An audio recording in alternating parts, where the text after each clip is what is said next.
Hi, everybody. We had some conferences yesterday and I wanted to do some reflecting. One of the biggest things that parents let me know is they were having a really hard time figuring out all the online apps and programs that we have. And it is a lot. So I wanted to do a little clever walkthrough and explain how and when we use some of them and what they're for. So I'm gonna go ahead and share my screen here and show you guys what some of it looks like. So first of all, we're starting here on Clever. To get to Clever, all you need to do is scan your child's QR code. That's going to be taped inside their binder or their agenda. Once they're in, you're going to want to focus on three main apps. The first one you can see here is Lexia. That's for reading. Then you've got Imagine Math. That's going to be for math and Progress Learning. That is for all subjects, everything. Let's start here on Lexia. Everyone has a different goal of units per week, but the maximum that they'll have each week is 12. So if you're ever worried about meeting your goal, if they have at least 12, then they are good to go. That sounds like a lot, but the lessons are really quick and pretty easy. They can finish one in about 5 minutes if they're paying attention and focused. I've seen kids knock out all 12 in about half an hour. So this is one of my children here. You can see that he's on level 7. He's done about 33 minutes this week. It says the goal is 60, but I'm not as concerned with minutes as I am with content mastered. So I focus more on this number right over here, which is the units passed. So this week you can see he's passed 1. Now everyone has a different goal. Again, the maximum is 12, but if you want to know what your child's is specifically, feel free to reach out to me and I'll let you know.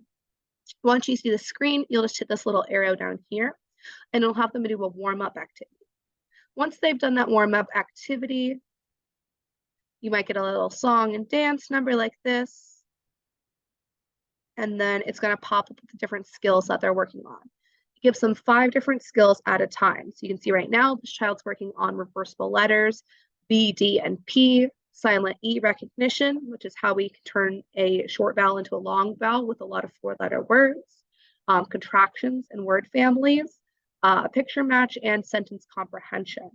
So it's going to look at that each individual child's data and pull what they need to practice on. You can see here, this child has already done 3 units in this skill set, which is why he has 3 on the bar. You can see he hasn't started this one yet at all, which is why it's blank. And then these 3 have check marks in the middle, meaning that they're already completed. Each little orange gap that gets filled counts as 1. But again, if you look right here on that green in the middle, that is how many have been completed and completed correctly. If they don't pass the lesson, it doesn't count as being completed for me. All right, going back to Clever, the next step that we have is Imagine Math. Now, students have plenty of time at their when they come in at 7:30 up until about 8:20 usually in the morning for Miss Cooper and myself. They've got that morning time period to write down their homework, write in their agendas, catch up on anything they missed, and then they go into their online work. So they've got a good chunk of time every day, especially if they're here early, to catch up on it. And I know in our second block classes, we usually try to give 20 to 30 minutes of centers time as well. So there's really no reason they shouldn't be able to get all of their online work done in class unless they're not using their time wisely. That said, we do want them to be hitting so many each week to make sure that they're hitting their goals. Now on Imagine Math, I know every student for Miss Cooper needs to have 3 lessons passed every week, every student. There's a couple different pathways on here as well. Some of the pathways are designed based off of the accelerated track, and some of them are following on the NWEA track. Now, NWEA is a test we've already taken in fall. We take another one in winter and the last one in spring. And that is individualized, and it follows the student as they're taking their questions up or down to meet them at their level and figure out what they most need to practice. It's a really good skill to find what gaps they have in their knowledge, and that's what we're looking to fill in here. So the tracks on here, the NWEA ones, are going to be right where they are currently at. The accelerated math one is going to give them content at everything for all across their grade. To find their total lessons, you want to scroll down and see View Your Think Points History. Once you are on there, it'll show you over here at the date and then how many points they have. You're going to be looking for when it says bonus completed. I don't think I'm on the right track that he's been using, so it doesn't have anything, but I think that's just because the track he's on. So you'll be able to look and see that up here, depending on which track your child is following. They get to choose because some of them like different material better than others. But again, they need 3 every week for Miss Cooper. All right, last one over here is progress learning. Now, progress learning is really, really great because it's usable for every subject, and it allows you to be reflective of what's been going on. You can access this at home as well as school. So let's start in our assignments. Over in assignments, you'll be able to see whatever has been assigned to that child by one of their teachers. That would be either Miss Cooper for math, Miss McDonald, myself, for reading, or Miss Young for science and social studies. Once they're going in here, they can take their test, and then it will not be in the active assignments anymore. Then you would go to graded work. Now, I don't want to show this child's grades to everybody, but that is where you would be able to go in and click on anything that has been graded, and you can read that whole test and see all of the questions that they saw on the test, as well as the different answer choices they selected and what the right answer choice was as well. So it's a really good resource to be able to look back through your test and see the right answers for those. Once you have been able to look through that as well, on the math side, there's a lot of them that are, they explain what things were. So it comes with those explanations that you need.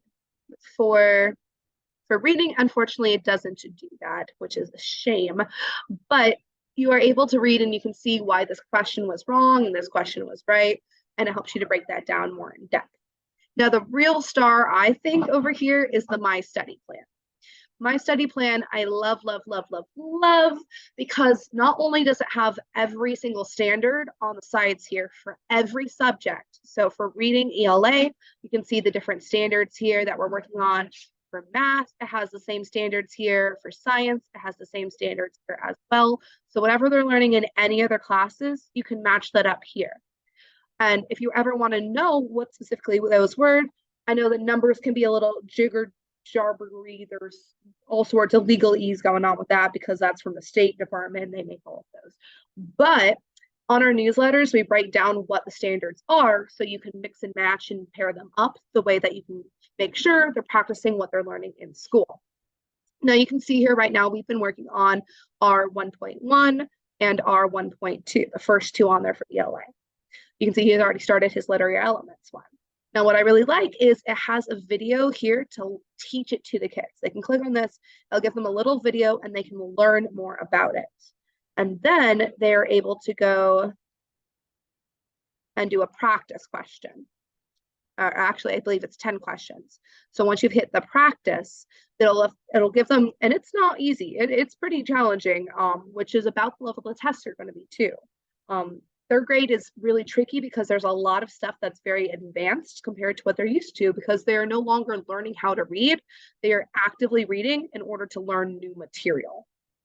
So it gives them a story and 10 questions, and then they can earn Galaxy Stars. By the end of third grade, in my class, every student should have 3 Galaxy Stars in every standard.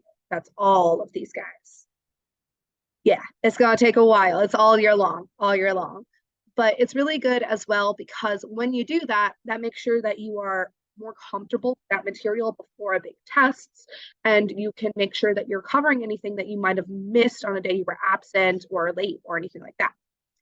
What I also really like is in assignments, we can assign remediation. So if a student did not do well on a test, we can go in and assign remediation for that test. And that's going to pull that specific skill the child did not do well on so that they can practice that again before they try the test again.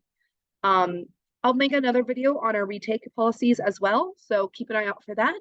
But that is our main lessons. The only other app that I didn't talk about very much is for math is SplashLearn, which she only uses by the assignments she assigns, and RazKids, which only some of my kids are going to have access to, and I will be reaching out to those families individually. So thank you very much for watching, and I hope you guys have a beautiful day.